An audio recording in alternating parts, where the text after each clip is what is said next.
In case you haven't noticed lately, us humans aren't always the best at getting along with one another. It should come as no surprise then that there were species in the Star Wars universe that absolutely loathed one another to the point of all-out war for generations, constant power struggles, or atrocities that would make even Anakin Skywalker blush. Everyone knows about the Trandoshans' beef with the Wookiees, or about the Mon Calamari and the Quarren's quarrels. But in the dark depths of the galaxy, there's plenty of room for lesser-known feuds that lingered for thousands of years in some cases. In today's video, we'll be exploring these species' feuds, what drove entire peoples to conflict and animosity, and how these rivalries affected the course of galactic history. We will, however, be limiting ourselves to conflicts that are species-centric. The Mandalorians' issue with the Cathar during the Mandalorian Wars, for example, isn't a conflict between two species, but a fight between one species and a fanatic cult. We'll also focus exclusively on sentient species, unlike the conflict between the sentient Sautons and the non-sentient Hoskars, for example, who were simply their prey without it being a deeper issue. With that said, there's enough beef in the galaxy to feed a team of sumo wrestlers, so with no further ado, let's get into the galactic world of petty hatreds.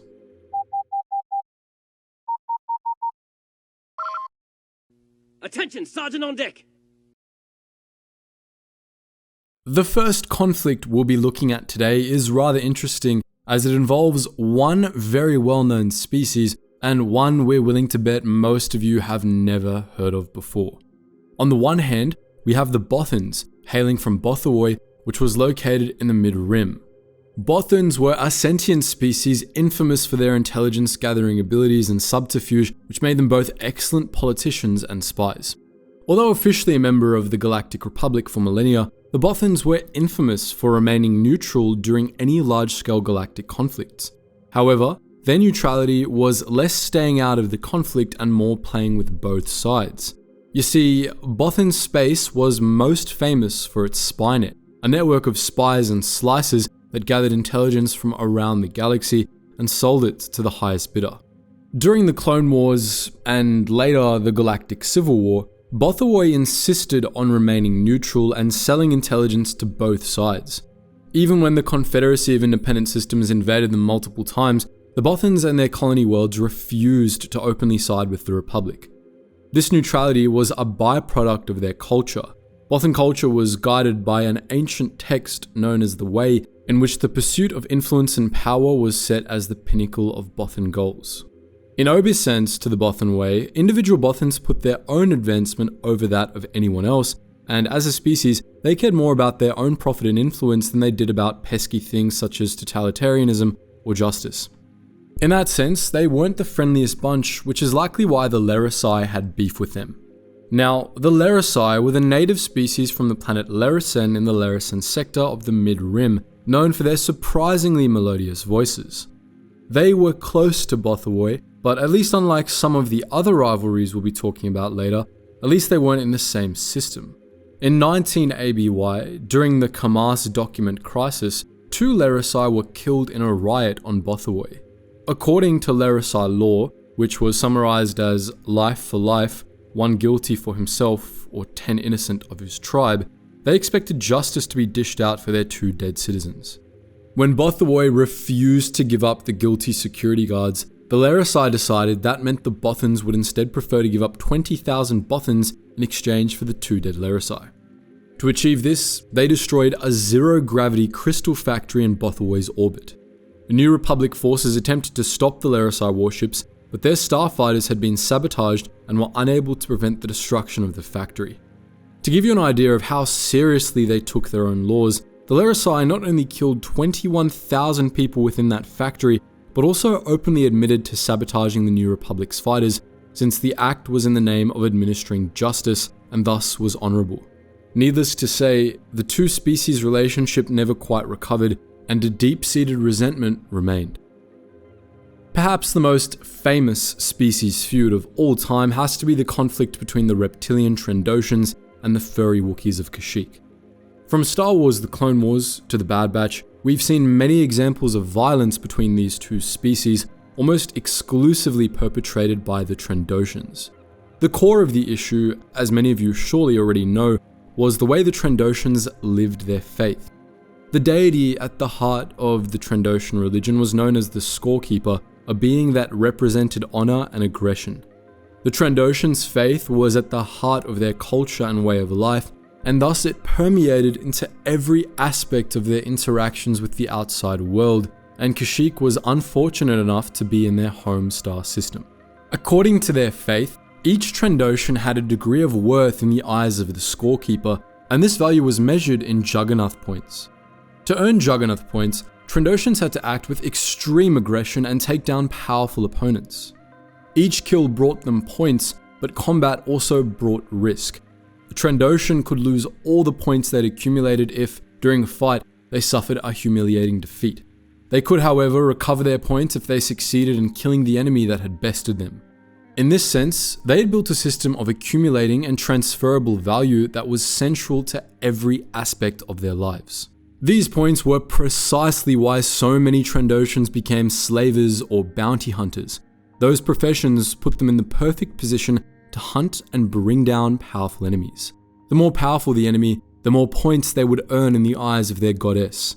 Jedi were a great example of an enemy that would net a Trandoshan a lot of points, and unfortunately for them, so were the Wookiees.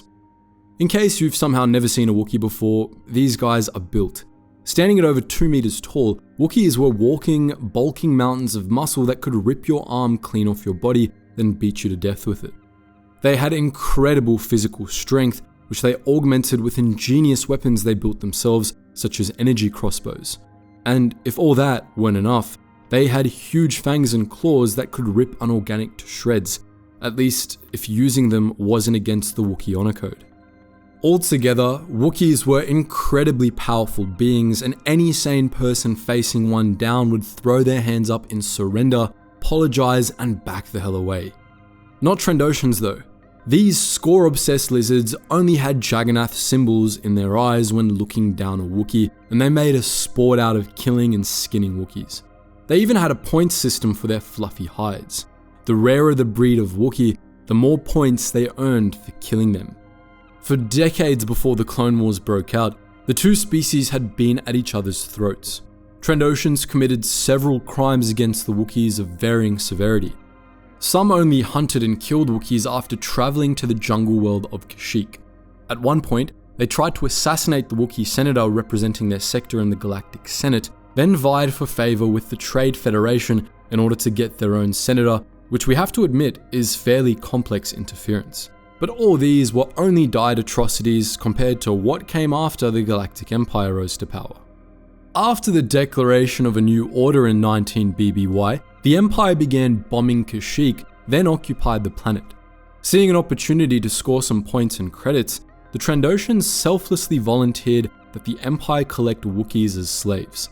Their immense physical strength would make them perfect for manual labor, and if the Empire broke their spirits, they'd be good little slaves and stick to the Empire's script.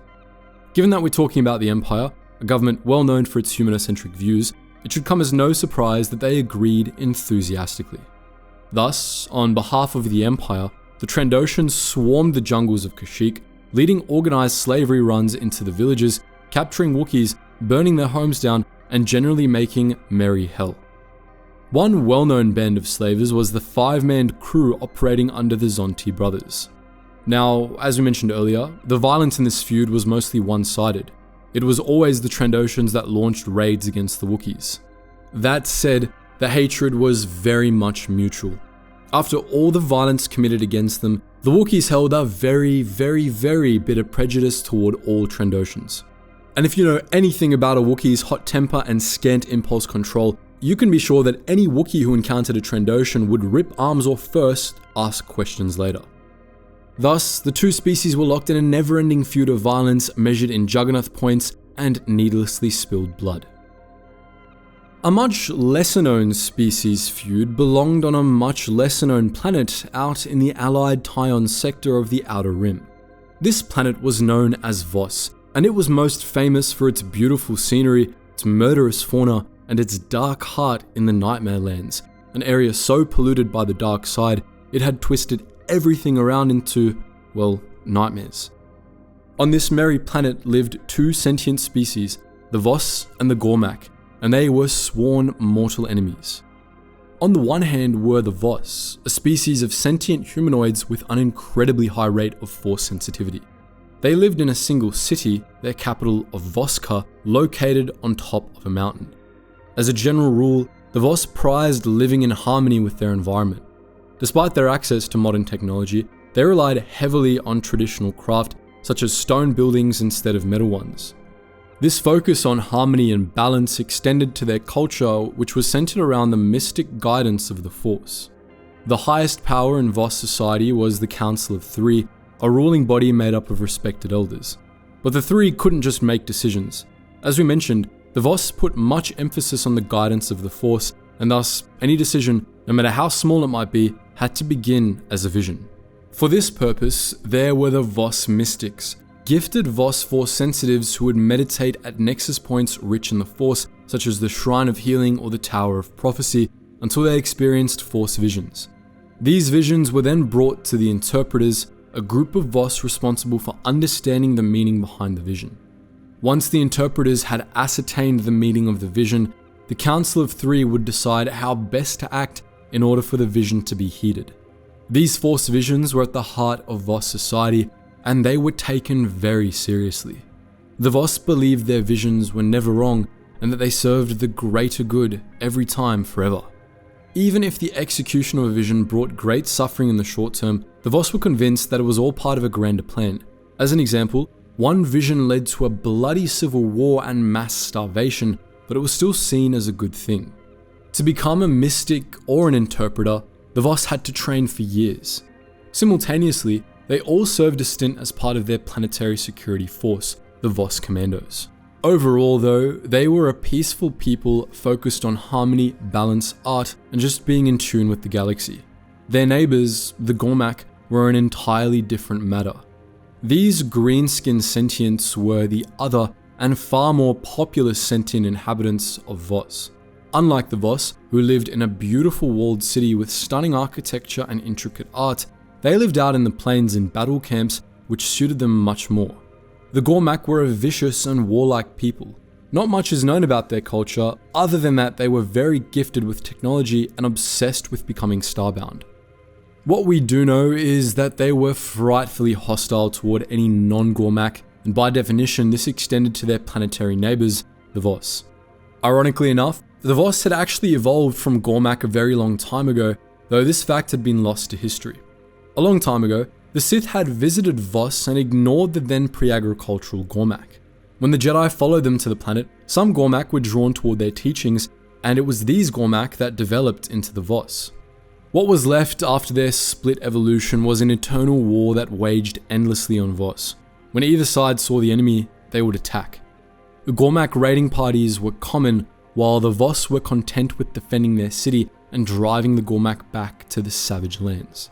On the Gormak side, it was xenophobia and hatred. On the Voss's side, it was stubborn superiority and a stick up some very unfortunate places. No matter how petty the feud was, however, there would never be peace on the planet.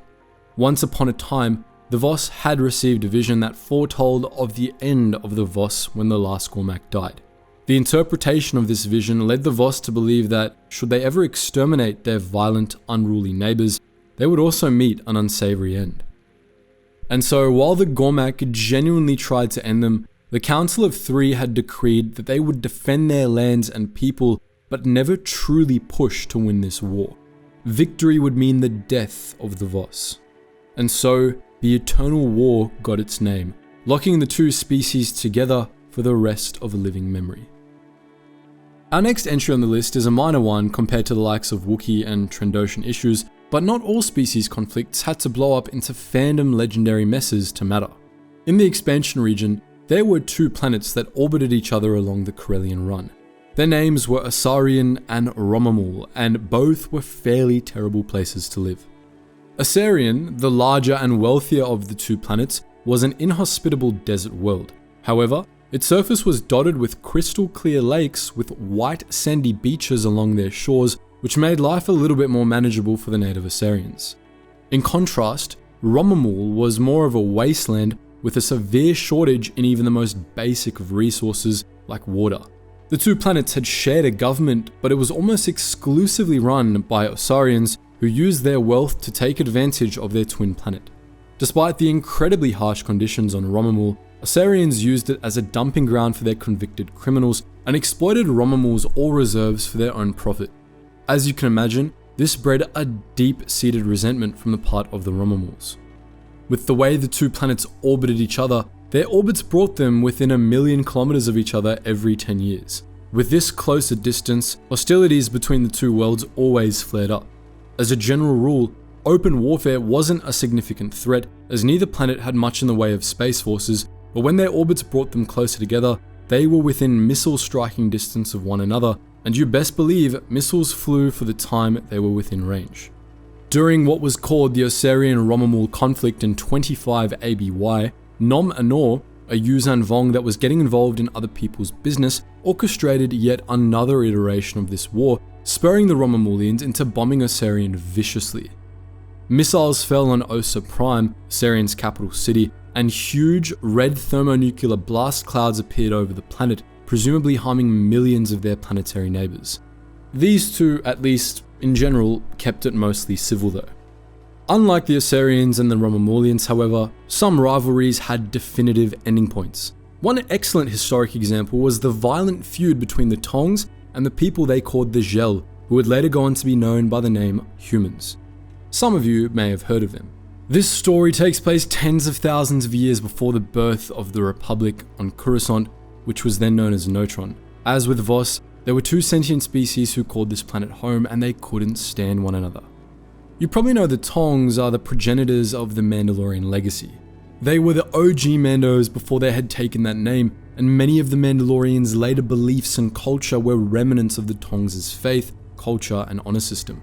Back then, these grey-skinned humanoids were tough and warrior-like, organized into clans led by chieftains. The humans, or the Gel as the Taungs called them, weren't that different from what we know today. Unlike the tribe like Taungs, humans were organized into an alliance of 13 nations ruled from a shared capital. Evidently, Notron wasn't big enough for the both of them. Over the course of their history, the two peoples fought constant wars with one another. As they developed more and more technology, these wars only got bloodier, but that didn't deter them. By the time of their final war, it was no longer a matter of winning, but of annihilating the enemy and claiming the planet as their own. Initially, it seemed as if the humans would triumph, pushing the Taungs back thanks to their far superior numbers. When it seemed like the Taungs were done for, however, they made a miraculous comeback. On the day of the final battle, a sudden and catastrophic volcanic eruption disrupted the human battalions, giving the Taungs a chance to push them back. For a time, it seemed as if they would be victorious in wiping out the humans, but eventually they were beaten back and forced to flee off-world, where they lived a nomadic life for tens of thousands of years. The millennia that followed saw the Taungs become the first Mandalorians. With time, non-Taungs were welcomed into their ranks to supplement their numbers. Even humans, which was certainly a twist of fate considering how the two peoples had once been determined to wipe the other off the face of Coruscant. Over the course of the various Mandalorian campaigns, the Taungs died out, leaving their once mortal enemies as the successors of their beliefs, their way of life, and their memory. Funny how it works out sometimes. Hatred can give way to friendship and respect if given distance and time, but as was the case with our next feud, some people never learn. Once upon a time on a tranquil ocean planet on the borders of wild space, two aquatic species had lived in relative peace. The planet went by many names, Mon Cala, Mon Calamari, or even just Calamari, for example, but to most natives, it was known as Dak. Like many aquatic worlds, Dak was teeming with life. Of all the species that inhabited it, two were the prominent sentients of the planet, the Mon Calamari and the Quarren. On the one hand, the Mon Calamari, whom most fans will immediately recognize thanks to Admiral Akbar and his meme-tastic line, evolved into the shallower waters surrounding an archipelago. A highly intelligent species, they quickly developed a rich civilization with prominent artists, scientists, and philosophers, and built great cities on the ocean surface and in the shallows of the islands around them. The other sentient species, the Quarren, who were more squid-like than fish-like, developed in the depths of the planet's deep oceans. As you can imagine, this affected the way they evolved significantly. Where the Mon Calamari lived in shallow waters, safer from danger and with ample access to fresh air and light, the Quarren lived way past to the aphotic zone. Down in the deep, life is cold, dark and full of danger. Anyone who's seen a documentary on marine life knows that life down there gets big, and duck was no different. If their environment wasn't hostile enough already, the Quarren had to deal with huge sea beasts. Given the environment they lived in, it's no surprise the Quarren were far more traditional, conservative, and distrusting of anything other. Now, we did say these two were the most prominent sentient species on Duck. There were others, like the Whalodons, whom the Mon Calamari befriended early on. The Quarren, on the other hand, knew of the Moapa, a species of jellyfish-like creatures that, when multiples joined together, could form a semi-sentient organism. That said, for the longest time, the Mon Calamari and the Quarren weren't aware of each other, which isn't odd given how far apart their two aquatic worlds were. That changed around 4,775 years before the Battle of Yavin, when a Quarren hunting party came across a team of Mon Calamari divers who were out exploring the depths of the oceans. The two species could have come together to make the most of both worlds, shallow seas and dark depths, but predictably, given what we've said about the Quarren and their xenophobia, it was the start of a war. Wary of the divers, the Quarren hunting party attacked, and that small instigation led to both species being up in arms. The Mon Calamari were appalled at the unprovoked attack and immediately jumped to the conclusion that their neighbours were savages. The Quarren, on the other hand, believed the diving party had been a group of scouts preparing the way for a Mon Calamari incursion into their territory. As is too often the case, that fear was what drove their next course of action, and the Quarren declared war. For more than 2 centuries, the Quarren-Mon Calamari War ravaged the entire planet. Defying their enemies' expectations, the Quarren proved themselves to be far more skilled in the ways of war, and with their aggressive, ferocious attacks, they frequently took the Mon Calamari by surprise, dealing heavy casualties. On the other hand, the Mon Calamari had far superior technology, which gave them the advantage in the long run. By 4,500 BBY, they had won the war. Following their humiliating defeat, the Quarren began rebuilding from the long, drawn-out war. But they didn't do so with peace in mind. Many Quarren leaders were already thinking ahead to a counterattack. They were a proud people, and a defeat like that wasn't something they were willing to let slide. Seeing these preparations, the Mon Calamari were rightfully concerned. They believed a second war would lead to the extinction of the Quarren, which they saw as senseless and unnecessary. So in order to prevent a second war, the Mon Calamari did what any sane, reasonable species would do. They kidnapped thousands of Quarren younglings, then raised them alongside young Mon Calamari, putting them through their education system, exposing them to their culture, and so on. Once these kidnappees were older, they sent them back to the depths, where they would hopefully use their Mon Calamari-infused virtues to elevate Quarren society. As you might imagine, this stunt didn't go down well with the Quarren. When the kidnapped Quarren returned to the depths, they were seen as little more than brainwashed puppets, not to be trusted. The kidnappees, on the other hand, saw the older Quarren as uncultured savages. Predictably, this led to some societal tensions, at least until the older ones died out and the Mon Calamari raised young inherited the reins of society. Now that they were free to act on their beliefs, they established relations with the Mon Calamari, and finally, the two species could live in harmony. Against all odds, the Mon Calamari plan had worked. Together, the two peoples developed space travel technology as well as their own hyperdrive technology, which they used to colonize other star systems. But this peace and cooperation didn't last forever. Over the next few centuries, the Quarren began to grow ever more distrustful of their neighbors once more, and with good reason. The partnership they had built was heavily skewed in the Mon Calamari's favor. It was the Mon Calamari who held most positions in government. It was the Mon Calamari who played artists and philosophers, while the Quarren did manual labor. Basking in their warm, safe, light-filled cities in the shallows, the Mon Calamari dreamed big, while the Quarren toiled away in the cold, dark depths, mining minerals to fuel their supposedly mutually beneficial society. You'll remember we mentioned the two species began colonizing nearby star systems. What would have been more accurate is, the Mon Calamari began colonizing nearby star systems, with occasional Quarren manual laborers brought along to keep that nice segregation going. That said, the Quarren did establish a few colonies of their own, such as on Mintuine. Where the Mon Calamari got the inhabited worlds with new species they could make friends with, the Quarren got uninhabited worlds they had to work from scratch. As you can imagine, the horde of inequalities slowly led to resentment brewing over time. In 4166 BBY, the Republic reached Duck's sector of wild space, but the planet didn't join galactic society for another few hundred years. This was due to its own internal instability, which made the Mon Calamari residents wary of the Republic's own instability, which they thought might accelerate their own deterioration. The Quarren, of course, were as xenophobic as ever and wanted nothing to do with the Republic. Naturally, they were ignored, and after a few centuries after Dak was first discovered, the Mon Calamari had them join the Galactic Republic, and their little corner of space became known as the Calamari Sector. Given everything we've covered about how much the Quarren were pushed aside and mistreated, it's fairly surprising that peace lasted as long as it did. Tensions were high for millennia, but things seemed to hold until the Separatist crisis began just before the Clone Wars. Hoping to prevent the tension from exploding into a straight-up war, the Mon Calamari finally allowed a Quarren to serve as their sector's Senate representatives in the decades leading up to the Separatist crisis. This didn't go very well for them, however.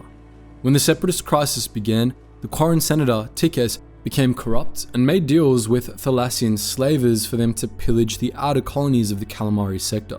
When his dealings were discovered, he fled the Senate Tower and announced the Calamari sector's secession from the Republic. From then on, he declared, Calamari space would be part of the Confederacy of Independent Systems. Understandably, Dak exploded into chaos at their esteemed senator's proclamation. The Mon Calamari, on their part, were heavily loyalist, and they quickly declared Tikes' decision as invalid. It hadn't passed any governmental approval, and they claimed the senator couldn't make such decisions alone. Even some Quarren politicians, such as replacement Senator Tundra Dalmea, agreed with the Mon Calamari. However, the vast majority of Quarren supported Tikes despite all the corruption that had come to light. Call it spite toward their loyalist neighbours who had driven them deeper into the darkness, or spiteful hope that the CIS would reward them and help them prosper, but the Quarren were almost unanimous in their support of seceding. Tikes founded the Quarren Isolation League and the Free Dak movement, both of which advocated for the secession of the Calamari sector and the dissolution of the joint Quarren Mon Calamari government. Essentially, he wanted the Quarren to become fully independent once more and lead the way into a new separatist future. Within a few short years, the Clone Wars began, and within its framework, the conflict on Dak escalated. As with many other planets, the loyalist and separatist elements on Dak escalated into open warfare. The Quarren Isolation League, supported by the CIS's droid army, began a war with the Republic-backed Mon Calamari. 2 battles resulted from this reignited war. During the first one, the Quarren Isolation League was defeated and driven off-world, but this didn't fully root out separatist sentiment in the deeps. Later in the war, this lingering sentiment led to a second battle following the assassination of the Mon Calamari king. You'll remember this battle from Star Wars The Clone Wars. During the battle, the Quarren were nearly victorious, but in their hour of victory, their so-called separatist allies turned on them. This led the Quarren to turn their backs on the separatist movement and ally with the Mon Calamari to drive the droid army of Dak once and for all. Even with this uneasy alliance, many Quarren were still resentful toward their neighbours. Many still supported former Senator Tikes and his government in exile. Some Quarren, including powerful chieftains such as Nosor Ree, supported the Mon Calamari king Li Cha, hoping it would lead to more equality in their shared society, but things changed little as everything settled. The Quarren were still second-class citizens on their own planet, with a hefty chip on their shoulder toward their snooty, self-important neighbours. Even without open war between the two, conflict still ignited here and there between the Quarren and the Mon Calamari out in their colonies. While the Mon Calamari colonies were firmly members of the Galactic Republic, the Quarren colonies joined the CIS. The Quarren Isolation League and Free Dak movement both retreated to these colonies, where they became key figures in the CIS war effort. Even after the war ended, tensions persisted, which ended up proving disastrous for the whole planet. Early in the Imperial era, Imperial forces under Grand Moff Tarkin attacked Dak, planning to retaliate for Dak's representatives supporting the petition of the 2000 by enslaving the Mon Calamari. Had the Mon Calamari and Quarren worked together, they might have managed to drive the Imperials off, but instead, a Quarren named Segor Tells, a former member of the Quarren Isolation League, sabotaged Dak's planetary shields out of bitterness against the Mon Calamari. As a result, Dak was conquered and both the Mon Calamari and Quarren were enslaved. Overall, we have to say that the mess on Dak was born out of societal inequality and millennia of unfair treatment. Even if the Clone Wars does its best to frame the Mon Calamari as the victims of Quarren aggression, it's more than evident that the Quarren are the true victims in this situation, pushed into aggression by thousands of years of mistreatment. Our next entry is one we're fairly certain none of you have heard of before, mainly because there's so little info. Even we barely know anything about these two warring species, and we've spent hours researching this video. The two species we're talking about are known as the Freda, hailing from the planet Freda, and the Jante, hailing from, you guessed it, the planet Jante. Both of these worlds were located in the Asaga sector of the Mid-Rim, and both worlds were active in mining and weapons making. For centuries, the two neighbors had been rivals, competing with one another in an endless arms race. This bad blood didn't fully erupt into all-out war until the time of the New Order, however. At that point, for whatever reason, the Freda decided they'd had enough of their neighbor encroaching on their market, and they launched several raids on Jante-controlled mining colonies. The worst of these raids were on the planet Ret-2, which was located in the Retina system, a neighboring star system in their home sector. From the little the sources reveal, this conflict got so troublesome that even Imperial forces from the New Order decided they needed to step in. When Moff Havland, an Imperial officer, stepped in to helpfully suggest a ceasefire, the Freda was smart enough to take the hint and back off, bringing an end to the brief war. Peace or no peace, however, these two species continued competing with one another. At the very least, they were both alive to continue competing, which is more than we can say for one of the species in our next entry. Deep within the Hulla sector of the Mid-Rim, unfortunately close to Hutt space, there was a planet known as Boz-Pity, the Graveyard World. Something particularly interesting about this planet is how dramatically canon and legend sources describe it and its role in galactic history. If we take a look at canon sources, we'd learn that Boz-Pity was a key member of the Galactic Republic and even received a sky island representing its environment at the Valor Republic Fair. By the time of the Clone Wars, it was mostly uninhabited, which is why the Confederacy of Independent Systems used it as a launching pad for raids at nearby Republic worlds. Right after the Siege of Seleucami, the Republic lay siege to Boz-Pity, and even Quinlan Voss stopped by with some of his troops. But that's canon. As a primarily legends-oriented channel, we're more than happy to give you the piping hot blue milk that only legends could give. May we introduce you to the Gargantelles, the native sentient species of Boz-Pity. As you may have guessed by their name, the Gargantelles were massive, many topping 20 meters in height. They had 6 swole arms, and based on what was found of their remains, they were very human-like in their general skeletal structure. Commonly, these giants had one single forward-facing eye, but some were born with 2. Now, you might have noticed we said based on what was found of their remains. If you did, congratulations, you're not just listening to us as background noise. As you, a true Chad fan, must have realized, this did indeed mean that the Gargantelles had gone extinct. And it wasn't because of a meteor, just something almost as large as one.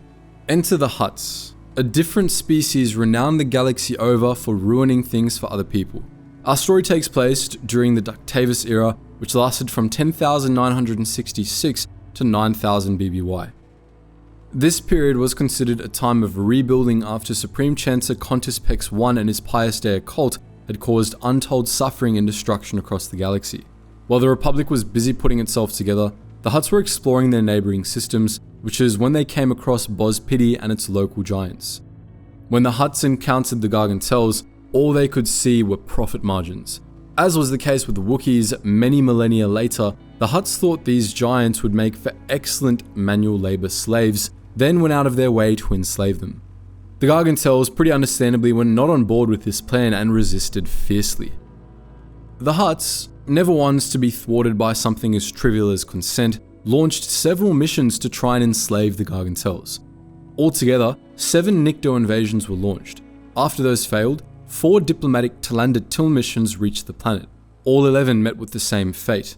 In their refusal to bow down or negotiate with the Hutts, the Gargantelles simply decided to eat anyone the Hutts sent their way. Enraged by how such a primitive species was besting them, our blubbery overlords decided that, after all, they didn't need to enslave the Gargantelles. Instead, they would annihilate every last one of them and punish the entire species for their defiance of Hutt law. As part of their new planned genocide, the Hutt sent a legal team of Nimbinels to a planet called Morn, which was Bozpidi's neighbor.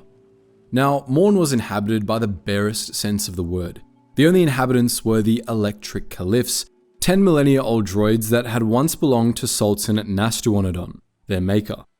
Once their maker and master had passed away, it left the droids the overlords of Morn, and it was them the Hutt sought out. By using their perceived obsolescence as emotional manipulation, the Hutts were able to offer them a sense of usefulness. If only they could eradicate all sentient life on Bozpidi. It might have taken them a decade, but the Electric Caliphs succeeded. One by one, the Gargantelles were wiped out, leaving enormous death monuments and skeletal remains behind them. These enormous monuments were what earned the planet its nickname of the Graveyard Planet, which is fairly fitting considering it saw the death of not one, but 2 races. Once their final task had been completed, and the last Gargantelle lay dead on Bozpidi, the Electric Caliphs returned to Morn, where they set the planet's crust on fire, killing themselves. With that mournful end, the Hutts ended this very one-sided argument and saw yet another species go extinct in the galaxy, all in the name of their ego and greed. What a pity. What we're seeing in general is that, in the Star Wars universe, having neighbours was often a bad thing. This was the case for the Radnorans, as their system neighbours were pretty opportunistic conquerors, as it turns out. Radnor was a small, sea-covered planet in the Radnor system of the Mid-Rim. The planet had a small mass of land surrounded by ocean on which stood its 2 capitals, the twin cities of Tacto and Albendo. Both cities had their own governors and ran independently of one another. Despite what you might expect of a small, insignificant world, Radnor was well known for its research and development efforts in high-tech weapons. The local native species, the Radnorans, were discovered during the Galactic War by a team of anthropologists. They were a short and stout humanoid species, later found to be force-sensitive and fairly intimidating despite their stature. Their neighbouring world in the same system was Avon, inhabited by the native Avoni. For years, the Radnorans distrusted their neighbours, and it turns out this distrust was for good reason, although it didn't escalate into actual warfare until a few months after the Battle of Naboo.